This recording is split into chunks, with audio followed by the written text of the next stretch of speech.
아유르베다 의사의 웰네스 스튜디오 슈리베다입니다. 오늘은 슈리베다 더 키친에서 코코넛 밀크로 만드는 베지터블 스튜를 한번 준비를 해봤어요. 코코넛 밀크가 뭐냐? 코코넛 열매의 속을, 하얀 속을 긁어서 물에다 갈아낸 것, 그게 바로 코코넛 밀크예요. 그렇기 때문에 유제품이 전혀 들어간 것이 아니기 때문에 코코넛 밀크지만 쉽게 크리미한 맛을 줄 때 사용할 수가 있고, 그래서 오늘 집에서 정말 간단하게 만들 수 있는 크리미한, 소화도 편한, 영양가 높은 베지터블 스튜를 한번 준비해봤습니다. 거기에 필요한 재료들은 집에 있는 남은 채소 다 사용하셔도 되고, 저는 어제 장을 보면서 브로콜리, 그다음에 당근, 제가 좋아하는 양송이 버섯 이렇게 준비를 해봤고, 원하시는 채소, 제철 채소를 사용하시면 되는데 거기에 필수 재료들이 바로 생강이랑 양파, 그다음에 마늘만 있으시면 돼요. 거기에 이제 나중에 첨가를 해줄, 저희 레시피에도 많이 소개가 되고 있는 건강한 동물성 지방인 기도, 정제 버터도 사용을 할 거고요. 여기에 좀 더 이색적으로 맛과 향과 소화력을 도와줄 수 있는 커리잎도 준비를 해봤습니다. 커리잎 같은 경우나 코코넛 밀크 같은 것도 저는 어제 그냥 인터넷으로 주문하니까 오늘 받아서 이렇게 레시피를 찍을 수가 있어요. 어렵게 생각하실 필요 없고 인터넷으로 주문하시면 쉽게 구하실 수가 있습니다. 자, 그렇게 재료들을 준비를 해봤고요. 여기에 저희 향신료 백과사전에서 다뤄드렸던 강황 분말도 역시나 사용을 할 거고요. 소금, 후추로 간을 맞춰가면서 만들어 볼 거예요. 그러면은 한번 만들어 보겠습니다. 마늘도 씻어서 준비를 했고, 당근은 흙 제거하고 생강은 이미 껍질을 깠습니다. 먼저 브로콜리랑 버섯이랑 당근부터 먹기 좋은 크기로 썰어서 기에다가 볶는 것부터 할 거고요. 그 다음에 끓고 나면 나중에 양파랑 생강도 넣어서 할 거거든요. 브로콜리 같은 경우는 손질하기 쉬운 게 밑둥 잡고 돌아가면서 썰어주시면 쉽게 제거할 수 있어요. 이 정도 사이즈로 준비해 주시고, 당근도 너무 크면은 브로콜리가 익을 때 같은 시간에 익지 못하기 때문에 당근은 조금 작은 피스로 썰어 주시면 되는데, 저는 깍둑 썰기를 잘 못해서 반 정도 자르신 다음에, 나름 르꼬르동 블루에서 기초 요리 수업까지 마스터를 했지만 여전히 당근 깍둑 썰기를 못하기 때문에 탕탕이 나왔습니다. 깍두기 볶음밥 먹는 사이즈 정도로 자른다고 생각하시면 돼요. 버섯도 똑같아요. 버섯도 4등분 정도? 여기서 조금 더 작게 자르시면 되고요.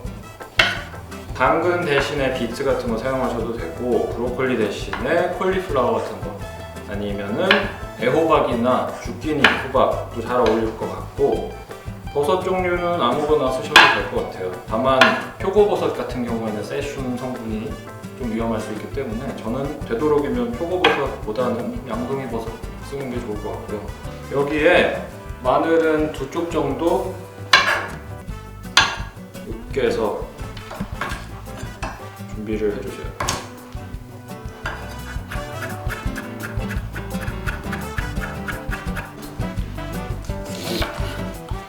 양파는 최대한 얇게 슬라이스해서 준비를 하면 되겠습니다.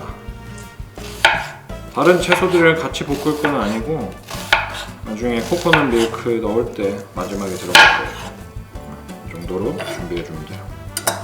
재료들은 다 썰어서 준비를 했고요. 이제 볶는 것부터 시작을 할 건데, 냄비에다가 저는 기를 사용해서 할 거고요. 기가 역시 동물성 포화지방 중에서 건강하게 즐길 수 있는 지방이라서 사용을 합니다.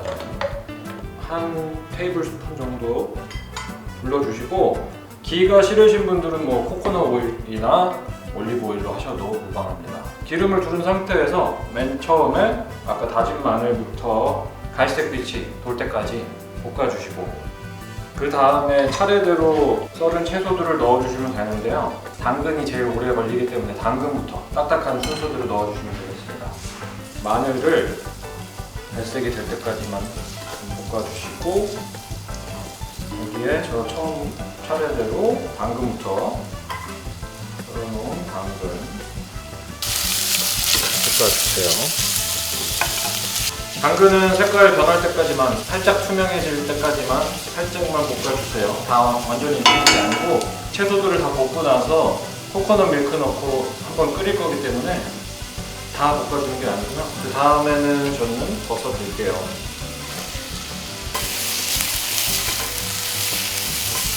그 다음에 브로콜리 마지막으로 넣어주시고, 간을 맞추기가 쉽지 않으신 분들은 지금 볶을 때부터 조금씩 간을 해주시면 돼요.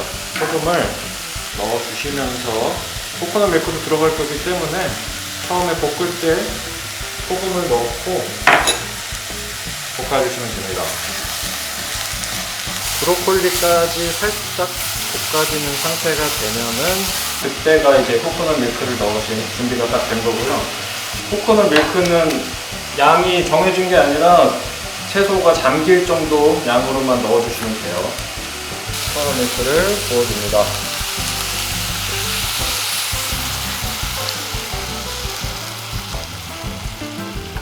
너무 넘치지 않게 채소가 딱 잠길 정도, 한 팩 정도면 딱 맞는 것 같아요.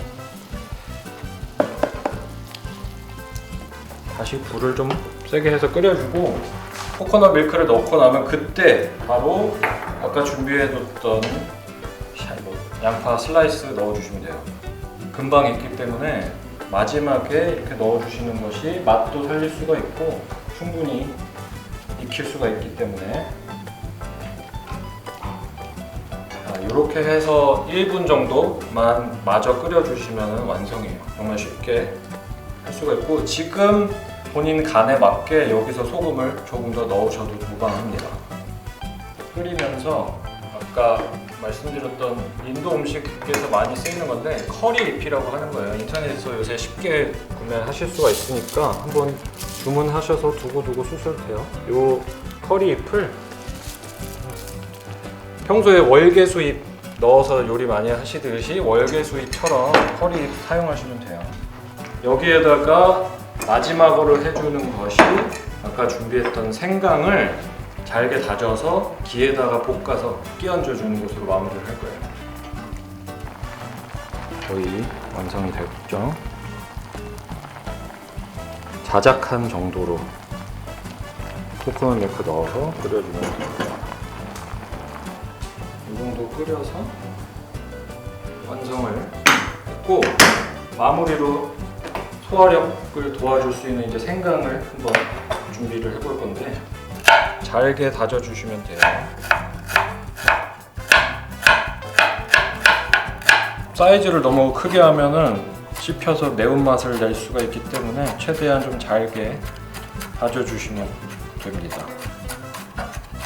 기와 함께, 아니면 기가 싫으신 분들, 없으신 분들은 역시 올리브오일 같은 거에 생강을 볶아서 넣어주시면 되고, 저는 오늘 볶을 때 강황이랑 머스터드 씨까지 함께 넣어줄 거고요. 머스터드 씨가 이런 스튜와 잘 어울리기 때문에. 그리고 위에 클릭하시면은 터머릭, 강황 향신료 백과사전에서 설명드린 것처럼 왜 제가 지방과 함께 볶아서 사용하는지가 나와 있으니까요. 확인해 보시면 됩니다.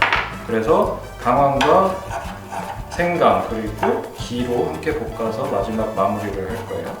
이렇게 준비된 생강을 팬에 역시 기를 한 스푼 넣어주시고, 강황 조금만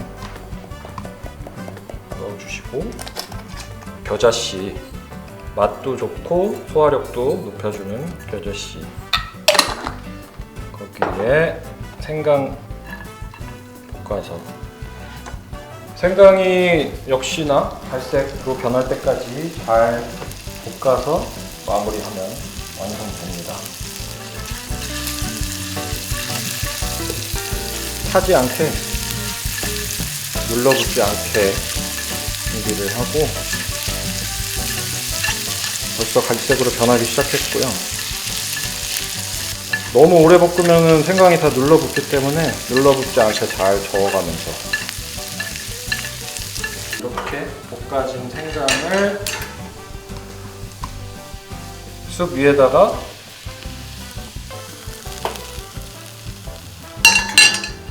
얹어주고 잘 섞어주시면 완성이에요. 마무리는 후추를 살짝 뿌려주시는 걸로. 거의 뭐 생크림을 과하게 쓰지 않아도 충분하게 이렇게 크리미하게 쑥 즐기실 수가 있고요. 역시 아까 말씀드린 대로 원하는 재료 남아있는 채소들만 가지고도 충분히 집에서 쉽게 만드실 수가 있습니다.